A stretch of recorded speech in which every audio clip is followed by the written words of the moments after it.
السلام علیکم ورحمۃ اللہ وبرکاتہ۔ الحمد للہ رب العالمین والصلاة والسلام علی سید الانبیاء وافضل المرسلین نبینا محمد وعلی آلہ واصحابہ اجمعین، اما بعد۔ وعن جبیر بن مطعم رضی اللہ تعالی عنہ قال قال رسول اللہ صلی اللہ علیہ وسلم یا بنی عبد مناف لا تمنعوا احدا طاف بهذا البیت وصلى ایۃ ساعۃ شاء من لیل او نہار، رواه الخمسہ وصححہ ترمذی وابن حبان۔ معزز حاضرین، محترم بزرگوں، دوستوں، کتاب الصلاۃ کے یہ ابواب چل رہے ہیں جن میں نماز کے احکام وغیرہ سے متعلق حدیثوں کو حافظ ابن حجر رحمہ اللہ نے جمع کیا ہے۔ یہ حدیث جو آپ لوگوں کے سامنے پڑھی گئی، اس کا تعلق بھی ایک خاص نماز سے ہے۔ پیچھے یہ بات ذکر کی گئی تھی کہ اوقات ممنوعہ جو ہے جس کا تذکرہ پیچھے کیا گیا کہ ان میں نماز پڑھنا جائز نہیں ہے سوائے سببی نمازوں کے یا قضا وغیرہ جو ہو۔ یہاں پہ اسی تعلق سے حدیث کو ذکر کیا ہے۔ پہلے حدیث کا ترجمہ دیکھتے ہیں۔ حضرت جبیر بن مطعم رضی اللہ تعالیٰ عنہ کہتے ہیں کہ اللہ کے رسول صلی اللہ علیہ وسلم نے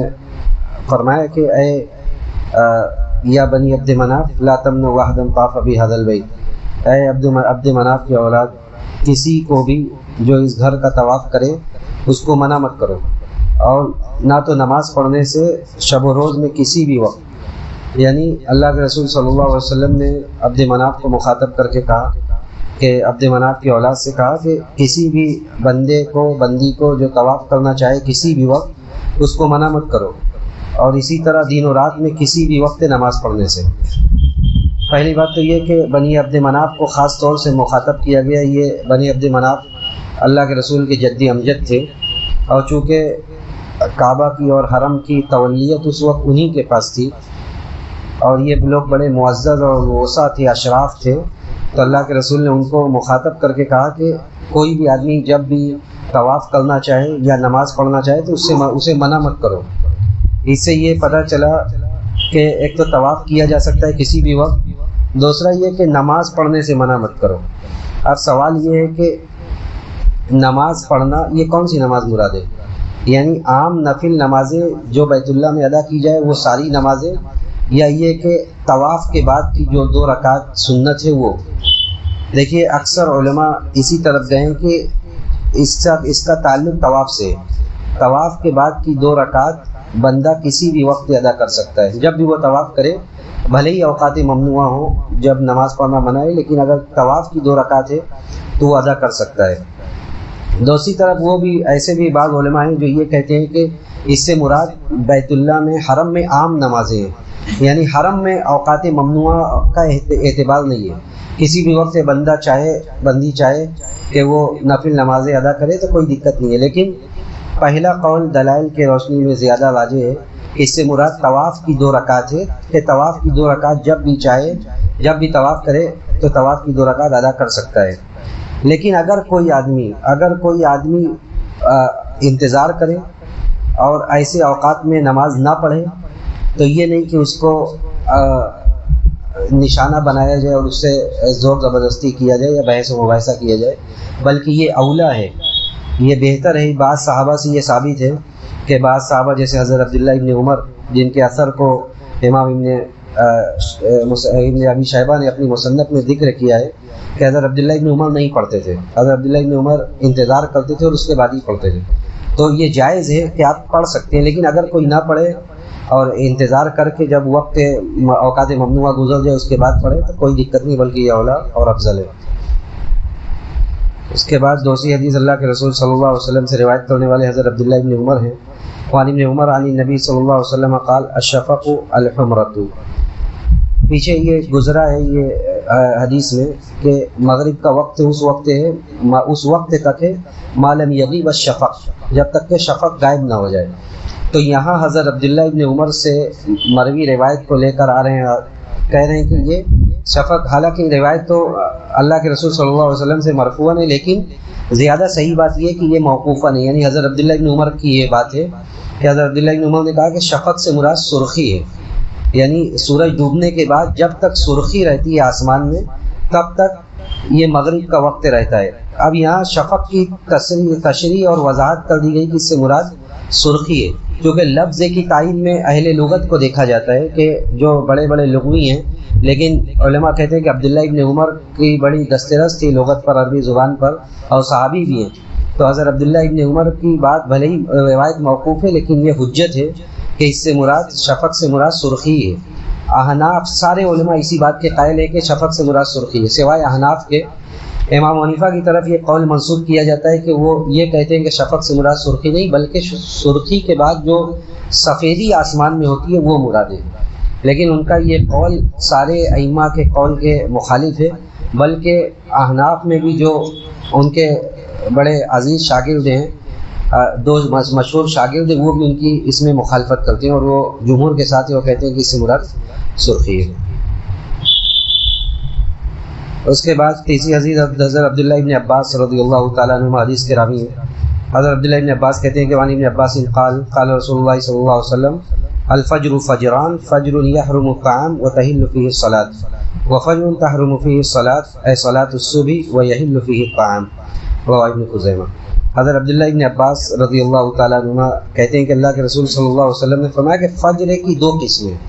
یعنی جو عام طور سے حدیث وغیرہ میں بولا جاتا ہے وہ دو فجر بولا جاتا ہے۔ ایک وہ فجر جس میں کھانا حرام ہے اور نماز حلال ہے، یعنی جو اصل فجر کا وقت ہے، نماز فجر کا وقت، کہ روزے دار کے لیے وہ حالت صوم میں، روزے کی حالت میں اس وقت اس کے اوپر کھانا حرام ہو جاتا ہے اور نماز حلال ہوتی ہے، یعنی فجر کی نماز ادا کی جاتی ہے، جسے صبح یا فجر صادق یا صبح صادق کہا جاتا ہے۔ اور دوسری وہ فجر جس میں نماز حرام ہوتی ہے، یعنی صبح کی نماز، فجر کی نماز اس میں حرام ہوتی ہے، لیکن صائم کے لیے، روزے دار کے لیے اس میں کھانا حلال ہوتا ہے، یعنی وہ سحری وغیرہ کرے اور کھانا کھائے۔ تو یہاں پہ یہ اس بات کا تذکرہ کیا گیا کہ فجر کا وقت جب ہو تبھی نماز ادا کرنا ہے، اور جب وقت نہ ہو اس وقت آپ فرض نماز کو ادا نہیں کر سکتے، بلکہ یہ واضح کیا گیا کہ وہ ایسا وقت ہوتا ہے جب روزے دار کے لیے کھانا پینا جائز ہوتا ہے اور حلال ہوتا ہے۔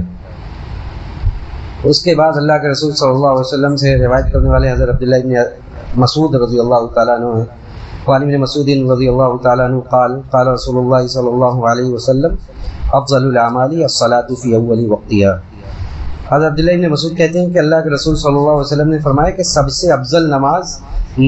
افضل اعمال نماز کو اول وقت میں پڑھنا ہے۔ دیکھیے، نماز کو اول وقت میں پڑھنا یہ بڑے ثواب کا کام ہے۔ ساری نمازیں سوائے عشاء کی نماز کے، عشاء کی نماز کو اللہ کے رسول صلی اللہ علیہ وسلم جیسا کہ پیچھے گزرا ہے کہ آپ تاخیر کرتے تھے حالات و ظروف کو دیکھ کر، تو اس کی تاخیر مستحب ہے، لیکن باقی نمازوں کو اول وقت میں پڑھنا یہی افضل ہے۔ بعض روایات میں اللہ کے رسول صلی اللہ علیہ وسلم سے جب افضل اعمال کے تعلق سے سوال کیا گیا کہ سب سے افضل عمل کیا ہے، آپ نے کہیں جہاد کہا، کہیں صدقہ کہا، تو یہ مختلف حالات و ظروف اور لوگوں کے اعتبار سے، یا تو آپ نے کہا جس طرح کے سائل تھے اسی سائل کے حساب سے آپ نے جواب دیا، یا یہ کہ جو کہیں بدنی عبادت کا تذکرہ کیا گیا تو آپ نے نماز کہا، کہیں قلبی عبادت کا تذکرہ کیا گیا تو آپ نے ایمان کہا کہ سب سے افضل عمل کیا ہے، سب سے افضل عمل ایمان باللہ ہے۔ تو اس طرح، یا کہیں مالی عبادت کا تذکرہ کیا گیا تو آپ نے صدقات و خیرات کا تذکرہ کیا۔ تو یہ مختلف اوقات میں آپ نے مختلف افضل اعمال کا تذکرہ کیا، اور ہر اپنی جگہ پر صحیح ہے، اس میں کوئی آپس میں کوئی تعارض نہیں ہے۔ اس کے بعد ایک حدیث کو ذکر کیا ہے جو بہت ہی ضعیف سند سے ہے اور ضعیف حدیث ہے، کہ اللہ کے رسول سے روایت کرنے والے ابو محذورہ کہتے ہیں کہ اللہ کے رسول نے کہا کہ اول الوقت رضوان اللہ و اوسط رحمۃ اللہ و آخر عفو اللہ، کہ اول وقت جو اللہ کی رضا اور رضوان کا ہے، اور بیچ کا وقت جو اللہ کی رحمت کا ہے، اور آخری وقت جو ہے یہ اللہ کی معافی کا۔ اس حدیث پر، اس کے مفہوم پر زیادہ تبصرہ کرنے کی ضرورت نہیں، کیونکہ خود ابن حجر حدیث کو ذکر کرنے کے بعد کہتے ہیں کہ یہ حدیث نہایت ہی بہت ہی زیادہ ضعیف ہے، بلکہ بعض محققین نے اس وقت موجودہ زمانے میں اس حدیث کو موضوع یعنی گڑھی ہوئی روایت کا ہے۔ تو افضل یہی ہے کہ آدمی کو ساری نمازیں اول وقت میں ادا کرے، اور نمازوں کی اہمیت اور نمازوں کی افادیت ہمیشہ اپنے سامنے رکھے۔ آخری حدیث اس در سے کہ اللہ کے رسول صلی اللہ علیہ وسلم نے کہا، حضرت عبداللہ ابن عمر کہتے ہیں کہ آپ نے کہا کہ لا صلاۃ بعد الفجر الا سجدتین، آپ نے فرمایا، وہ پھر روایت لا صلاۃ بعد طلوع الفجر الا رکعتي الفجر۔ حضرت عبداللہ ابن عمر کہتے ہیں کہ اللہ کے رسول نے کہا کہ فجر کے بعد کوئی نماز نہیں ہے فجر کے بعد کوئی نفلی نماز نہیں ہے سوائے فجر کی 2 رکعت سنت کے، یعنی سنت اگر چھوٹ جائے تو اس کے بعد اسے ادا کیا جا سکتا ہے، اور یہ بھی جائز ہے کہ سورج نکلنے کے بعد، یعنی جب شروع ہو جائے اس کے بعد ادا کیا جائے، اور اگر کوئی چاہے تو نماز فجر کی ادائیگی، فرض کی ادائیگی کے بعد 2 رکعت ادا کر سکتا ہے۔ تو اس حدیث میں اللہ کے رسول نے دوسری جو سند ہے اس میں بھی، دوسری جو روایت ہے اس میں بھی یہی ہے کہ فجر کے بعد کوئی نماز نہیں ہے سوائے 2 رکعت سنت کے۔ تو فجر کی اگر سنت فوت ہو جائے تو آدمی نماز کے بعد، فرض کے بعد اسے پڑھ سکتا ہے، اور اکثر امت یہی مسلک ہے کہ فجر کے نماز کے بعد کوئی نفلی نمازیں اس کے علاوہ یہ مکروہ ہے۔ ہم اللہ سبحانہ و تعالیٰ سے یہی دعا کرتے ہیں کہ رب العالمین ہمیں حدیث کو پڑھنے، اس کو سمجھنے اور اس پر عمل کی توفیق نصیب فرمائے۔ وصلی اللہ علی نبینا محمد وعلی آلہ واصحابہ اجمعین، والسلام علیکم ورحمۃ اللہ وبرکاتہ۔